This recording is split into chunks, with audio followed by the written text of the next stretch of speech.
Donc on continue, on a dit Bismillah ar-Rahman ar-Rahim, alhamdulillah, salatu wassalam ala rasulillah. Mais ba'd, le cheikh il dit, ne veux-tu pas faire partie des pieux qui craignent Allah, comme il doit être craint, ceux à qui Allah a promis que les pieux seront dans des jardins et parmi des ruisseaux, Surat al-Qamar, verset 54, ceux qui, etc., soient constants et montent en degré. Il dit, il a préservé des choses détestables. Puis il dit le troisième degré maintenant. Est-ce que vous pensez qu'il a commencé par le plus bas ou par le plus haut? Par le plus bas. Non. Donc maintenant ça va être le plus haut. Moi aussi je fatigue, معليش, on est tous un peu. ثم قال الثالثة الحمية عن الفضول وما لا يعني. حميته عن الفضول وما لا يعني لا تقحم نفسك فيما لا يعنيك. اترك ما لا يعنيك لا تقحم نفسك. عافاك الله فاحمد الله على المعافاة فاحمد الله. ما نتيجة من قام بهذه الحميات الثلاث والرتب الثلاث؟ يقول رحمه الله في الأولى الرتبة الأولى قال الأولى تعطي العبد حياته إن حميت قلبك وجوارحك عن المحرمات والآثام. ثم قال والثانية تفيد صحته وقوته إذا ما ترك ماذا حماها عن المكروهات. قال والثالثة تكسبه سروره وفرحه وبهجته. عرفتم أيها الأحبة؟ إذا عرفت أيها العبد المؤمن الصالح هذه المعاني الدقيقة وقفت على هذا المعنى المراد. أقول إذا عرفت حقيقة التقوى لم يفوتك المراد. La troisième degré, c'est la préservation de ce qui est en plus, le fudulat, et ce qui ne te concerne pas.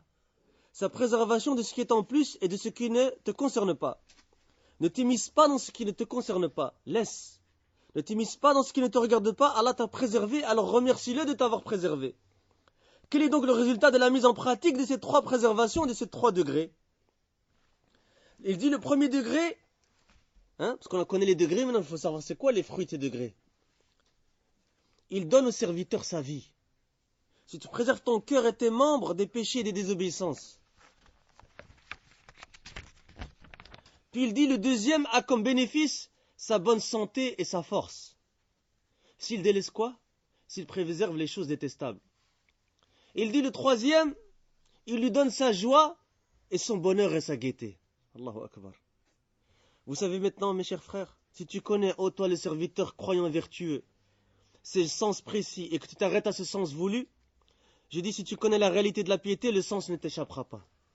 Ibn al-Qayyim rahimahullah il a dit إذا وقفت على مراد التقوى لم يفوتك المراد. إذا وقفت على مراد التقوى يعني المراد من التقوى لم يفوتك المراد إذ أنت قد أتيت به. أيها الأحبة الواحد منا يتعرض لأمور في حياته ومعاشه أليس كذلك؟ يطلب من الله أن يعينه أن يسدده وأن يوفقه ويحتاج من الله جل وعز مع ذلك كله أن يكون في عونه. وهنا كلمة نفيسة غالية قالها الإمام ابن رجب رحمه الله في جامع العلوم والحكم. قال رحمه الله من عامل الله بالتقوى في حال رخائه عامله الله باللطف حال أو في حال شدته. Ibn al-Qayyim, qu'Allah lui fasse miséricorde, a dit si tu t'arrêtes au sens de la piété, eh bien ce qui en est voulu ne t'échappera pas. Si tu t'arrêtes sur le sens de la piété, c'est-à-dire ce qui est voulu par la piété, ce qui est voulu ne t'échappera pas car tu l'auras mis en application. Mes chers frères, chacun d'entre nous a des choses qui lui arrivent dans sa vie, n'est-ce pas? Et on demande à Allah qu'il nous aide et qu'il nous guide et qu'il nous facilite. Et nous avons besoin malgré tout cela qu'Allah nous aide. Il y a donc une parole précieuse dite par l'imam Ibn Rajab, qu'Allah lui fasse miséricorde dans Jami' al-Ulum wal-Hikam. Celui qui se comporte avec Allah en étant pieux dans l'aisance, écoutez cette parole, celui qui se comporte avec Allah en étant pieux dans l'aisance, Allah sera plein de douceur envers lui dans la difficulté. Celui qui se comporte avec Allah en étant pieux dans l'aisance, c'est-à-dire dans l'aisance et l'apaisement et la sûreté et en bonne santé. من عامل الله بالتقوى في حال رخائه في حال السعة والراحة والأمن والأمان ولله الحمد والصحة. من عامل الله بالتقوى في حال رخائه عامله الله باللطف بأن يلطف به جل وعلا في حال الشدة إذا ما نزلت بك. فالعبد أيها الأحبة متقلب بين أحكام الأوامر وأحكام النوازل. العبد متقلب. انظر إلى بعض البلاد حولك وتأمل. Hein? Et c'est vrai, on voit dans les pays musulmans qu'est-ce qui se passe de nos jours. Hein? Dans beaucoup de pays musulmans. كانوا في رخاء وفي نعمة ونسأل الله أن يزيل وأن يكشف عنهم وعن أمة محمد صلى الله عليه وسلم الغمة. العبد يتقلب بين أحكام الأوامر واعبدوا الله ولا تشركوا به شيئا وبالوالدين إحسانا وأقيموا الصلاة وآتوا الزكاة إلى غير ذلك آيات وأحاديث كثيرة تأمرك وتنهاك. أحكام الأوامر. Celui qui se comporte avec Allah en étant pieux dans l'aisance, Allah sera plein de douceur. Allah sera plein de douceur envers lui dans sa situation de difficulté, si une difficulté le touche. Le serviteur est donc, mes chers frères, entre les jugements d'ordre et les jugements de calamité. Ahkam al-awamir ou ahkam al-nawazil. Awamir pluriel de amr, al-nawazil pluriel de nazila. Il est entre les deux. Regarde certains pays autour de toi et médite. Ils étaient dans l'aisance et les bienfaits. Et nous demandons à Allah pour eux et pour la communauté de Mohammed sallallahu alayhi wa sallam qu'il fasse disparaître cette affliction. Le serviteur est entre les jugements d'ordre. La traduction du sens de la parole d'Allah dit « Adorez Allah et ne lui donnez aucun associé ». C'est quoi ça? C'est un ordre et une interdiction. Surat Nisa, verset 36. La traduction du sens de la parole d'Allah dit « Et accomplissez la prière et acquittez-vous de la zakat ». Surat Al-Baqarah, verset 43. Ainsi que d'autres versets, de nombreux hadiths qui t'ordonnent et t'interdisent, ce qu'on appelle les jugements d'ordre. Ibn al-Qayyim il a dit rahimahullah متقلب بين أحكام الأوامر وأحكام النوازل تنزل بك نازلة من مرض أو فاقة أو يقول رحمه الله فهو محتاج بل مضطر إلى الله سبحانه وتعالى إلى أن يعينه للقيام بأحكام الأوامر. صحيح أنت لا تقول أنا أستطيع بنفسي أنا أفعل هذه الأشياء كلها والأوامر. لا، إذا ما أعنك الله لا تستطيع أبدا. ça nous remet un peu en place ça. لا يمكن. فالتوفيق أن تعلم الطاعة وأن يعينك الله عليها. هذا هو التوفيق، يعينك عليها. بعض الناس يعرفون الطاعات يسمعون بها صحيح لكن ما يفعلون. نقول له هذا من قلة التوفيق، أن علم ولم يعمل، فالعبد يحتاج إلى توفيق. Il reste 2 pages en français. Ça va? Inch'Allah. 2 pages et demie.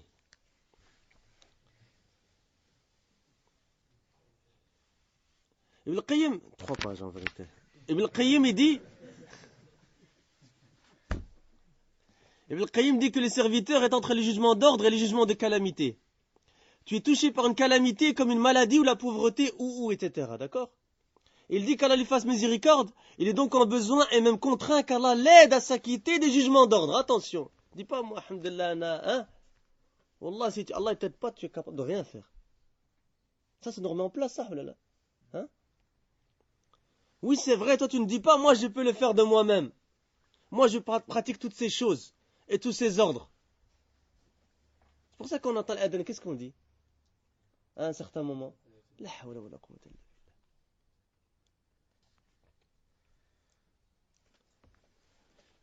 Moi je pratique toutes ces choses et tous ces ordres. Non, si Allah ne t'y aide pas, tu n'en es pas capable. Jamais. Impossible. La réussite, c'est que tu connaisses l'obéissance et qu'Allah t'aide à t'en acquitter. C'est cela la réussite, qu'il t'y aide. Certains gens connaissent les actes d'obéissance. Ils en entendent parler, n'est-ce pas? Mais ils ne les mettent pas en application. Nous lui disons cela fait partie du manque de réussite. Qu'ils sachent ce qu'on appelle tawfiq. Et qu'ils ne mettent pas en application. Le serviteur est donc en besoin de tawfiq, qu'Allah lui facilite. Le serviteur a donc besoin et est même contraint qu'Allah l'aide. L'aide d'Allah afin qu'il s'acquitte des jugements d'ordre. Et il a besoin qu'Allah soit pleinement doux envers lui dans les jugements des calamités.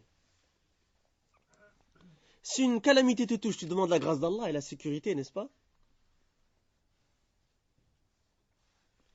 قال فالعبد محتاج بل مضطر إلى أن يعينه الله إلى العون من الله في القيام بأحكام الأوامر ومفتقر إليه ومحتاج إليه في أن يلطف به في أحكام النوازل.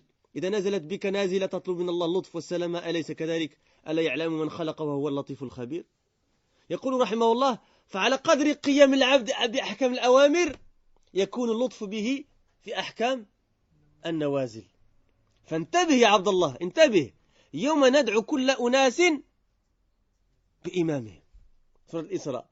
تريد أن تحشر تحت لوائه صلى الله عليه وسلم جعلنا الله وإياكم منهم فسارع إلى تطبيق أحكام الأوامر واستعن بالله عز وجل بذلك ولا تؤجل ولا تسوف. تقول سوف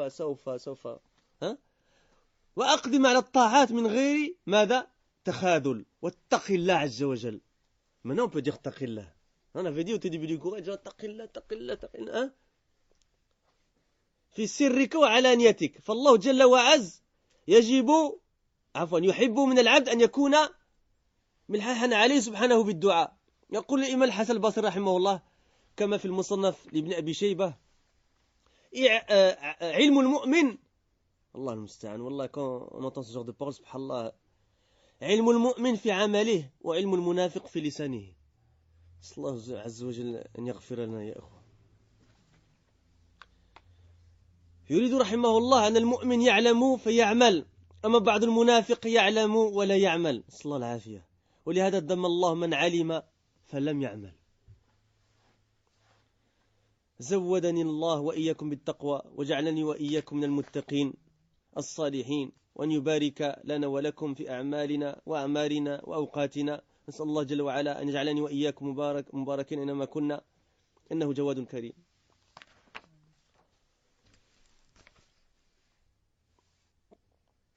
Si une calamité te touche, tu demandes la grâce d'Allah et la sécurité, n'est-ce pas?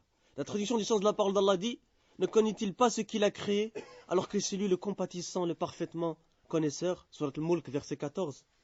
Il dit qu'Allah lui fasse miséricorde.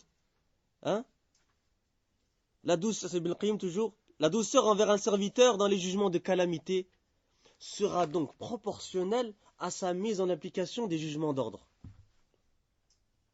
C'est-à-dire, au plus tu mets en application les jugements des ordres, au plus Allah Azza wa Jalla sera doux envers toi dans les jugements de calamité. Fais donc attention aux serviteurs d'Allah.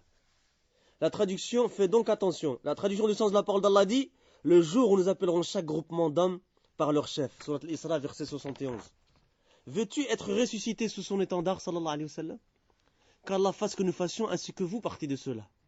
Dépêche-toi alors de mettre en application les jugements d'ordre et demande l'aide d'Allah pour cela. Et ne retarde pas. En arabe, on appelle ça teswif. Sofa, le futur. Ça, c'est pour le futur proche, et sofa, c'est pour le futur éloigné. Teswif, Inch'Allah, Inch'Allah. Inch'Allah, et quand? Quand? Est-ce que tu es sûr que tu vas avoir encore du temps? Est-ce que tu n'as pas peur qu'Allah prenne ton âme?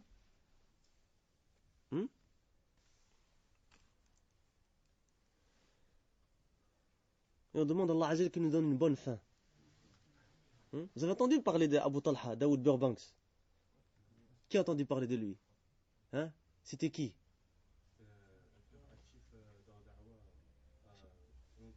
Oui, chez nous, non? C'est un frère converti, rahimahullah. Il est mort cette année, rahimahullah. C'est dans les traductions mondiales, en anglais, c'est lui le premier. Il était connu pour ça. Il était âgé, il avait plus d'une cinquantaine d'années. Il a étudié à Médine, il a étudié chez Mohamed Amal Jami, Ahmed Ansari, etc. C'est la technicité qu'il a dans la traduction, c'était quelque chose d'ajib. Même le Mashiach, il le recommandait, etc. Vis-à-vis de ça, il disait c'était une machine dans la traduction, rahimahullah. D'ailleurs, il a traduit le Fusul, Misirat al-Rasul ibn Kathir, il n'a jamais été publié. Il arrivait à 2 volumes, et chaque fois, parce qu'il rajoutait des chaînes de transmission, etc. C'est spécialiste, c'est le hadith d'ailleurs. Rahimahullah. Pourquoi je raconte ça? Par rapport à la bonne fin.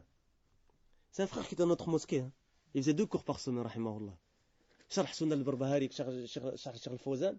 C'est un frère, il faisait des cours, un cours Riyad Salihin, il le faisait par exemple pendant des années, il est arrivé à des centaines de cassettes. C'est un cours comme ça, il venait chaque fois par semaine, il vient, il fait ses cours, etc. jusqu'à ce qu'il finisse le livre. C'est un frère, c'est un des précurseurs de la da'wah salif. Dans les années 80, il faisait déjà da'wah. Rahimahullah. Et ce frère, rahimahullah, il est mort cette année à Al-Hajj. Lui et sa femme. Ils sont morts brûlés en état d'ihram. Et c'est un peu difficile, parce que vous ne le connaissez pas, nous on le connaît. C'est quelqu'un, sunna, tu la vois sur lui, l'attachement à la sunna. Il habitait à 1 heure de marche la mosquée, et il venait à pied. Il venait à pied, 1 heure de marche, et plus, lui et ses fils. Et un de ses fils, il est à Médine maintenant, il a été accepté après ça, la mort de son père.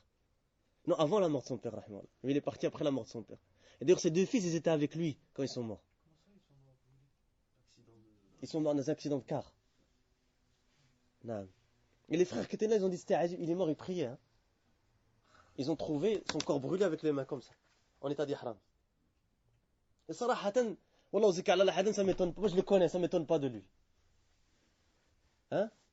Allah alam qu'est-ce qui s'est arrivé, mais les frères ils ont essayé de le sortir, ils ont essayé de casser les vitres, ouais ou rien. Il y a eu une explosion, et ils sont morts lui et sa femme brûlée. Rahmahumullah. Hein? Non, non, son fils il l'a vu mourir, ses fils ils l'ont vu, les frères ils étaient là. Hein? Rahimahullah. Et c'est quelqu'un de très très attaché à la sunna. Et lui-même, il avait traduit les hadiths sur le fait de mourir en état d'ihram, etc. Hein? Et d'ailleurs, les frères anglais, dans le monde entier, parce que la droite anglaise, elle touche beaucoup de pays. Le Sri Lanka, il y a des frères qui nous courent d'Alaska, du Sri Lanka, de je ne sais pas quel pays encore. Hein? C'est des gens, ils ont dit, subhanallah, il n'y a pas une sunna presque qu'on pratique, sans quelque part, lui, hein? Parce que c'est lui qui nous l'a traduit, c'est lui qui nous l'a apprise. Il a dit, moi je suis en train de faire le hajj, et c'est parmi... Hein? Et je suis en train de mettre en application cette traduction à lui, rahimahullah. Hein? L'attachement à la sunna, ya ikhwa. Wallahu zuki Allah ahadan. Vous connaissez le hadith sur celui qui meurt brûlé, sur lui, hein? Qui meurt en état d'ihram, hein? Etc. Il faut savoir, les frères et ikhwa, que le mashaykh, ils ont prié sur lui à Mecca. Hein?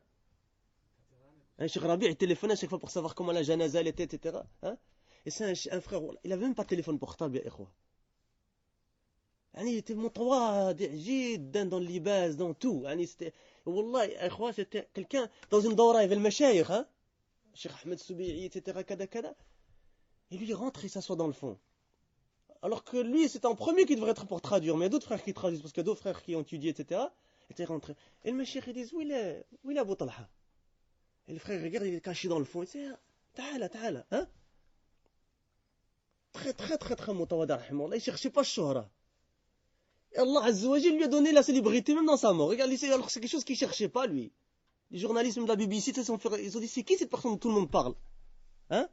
Ils sont venus faire des interviews, etc. Hein? Et donc, Husn al-Khatima. On demande à Allah Azza wa Jalla quoi? Husn al-Khatima. Imagine, toi, tu meurs en état d'ihram.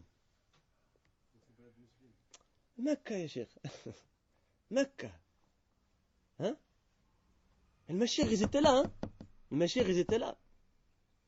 Hein? Et c'était l'État d'Arabie Saoudite, ils ont envoyé quelqu'un du ministère, ils ont dit, mettez pour ses fils une voiture avec chauffeur.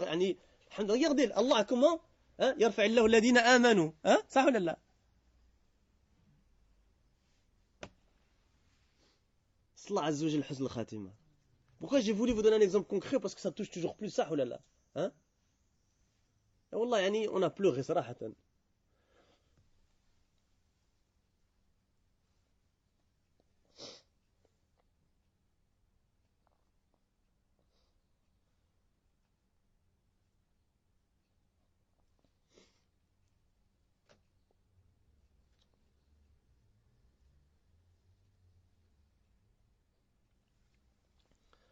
فنسأل الله عز وجل أن يرزق الفردوس الأعلى وأن يرزقنا حسن الخاتمة يا إخوة.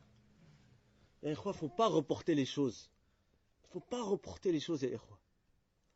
Faites les choses avant qu'il soit trop tard. C'est ça mon conseil. Et qu'Allah nous facilite à tous.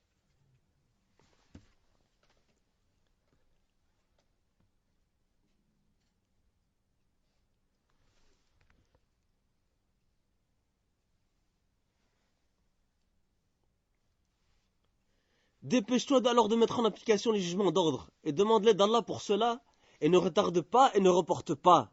Et mets-toi à mettre en pratique les actes d'obéissance sans faiblesse. Crains Allah en privé et en public.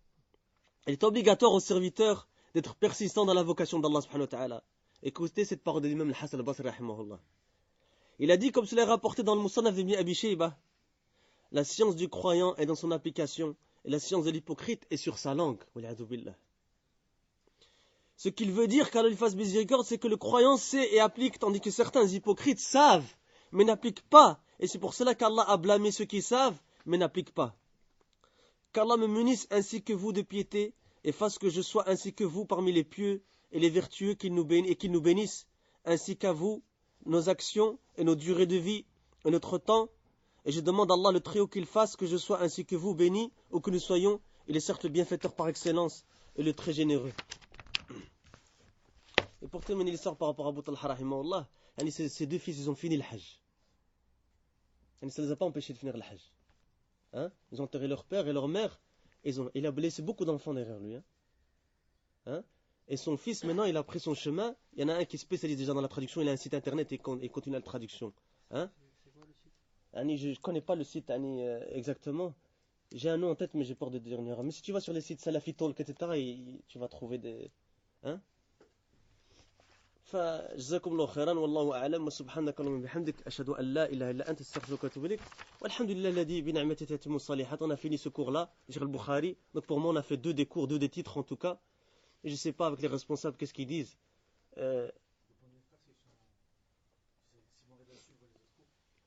Moi j'ai encore deux cours, mais Sarahatan, apparemment les cours ils sont plus longs que ce que je peut-être pensais, parce que j'essaie de faire travailler la matière aussi, ce qui prend du temps. Hein, le but c'est pas d'apprendre que la matière elle passe ici, c'est qu'on sorte avec une faïda. J'ai encore un dars de Cheikh Bramzan à faire qui est la clarté du minhaj et son effet dans la da'wa, qui je pense est un sujet important. Et il y en a un autre que ça fait longtemps que je voulais le faire, et c'est Ils sont la peste des cœurs, sur le Mubtadi'a de Cheikh Raslan. Hein? Qu'est-ce que vous dites? Je sais pas.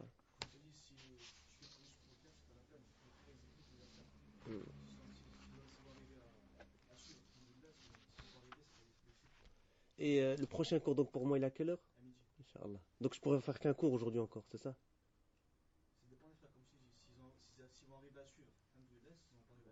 C'est à midi, après voir. Non, après Dor, la presse va être le temps de l'aéroport et tout ça, ça va être juste, tu vois. Ah, vous partez. Moi, je repars. Ah non, moi, j'ai pas de mania, si vous voulez qu'on commence plus tôt, etc. Mais à 11h, il y a pas beaucoup de gens qui seront qu'on a commenté à 11h. Ça, le problème aussi, non? Est-ce que les frères qui sont en dehors de Nice, ils sont tous ici, normalement, donc? Ils n'ont pas besoin d'être prévenus. Donc les frères de Nice, vous savez les prévenir. 11h? 11h, oui. C'est bon pour tout le monde, ça, ou pas? Vous avez le temps de vous reposer jusqu'à 11h? Oui, on Hein? va tenter, oui. Non, mais que tout le monde dise, hein? C'est bon ou pas? 11h, Inch'Allah. On commence avec le dars de Cheikh Bramzan, Inch'Allah. 11h. طيب وفيكم بارك الله.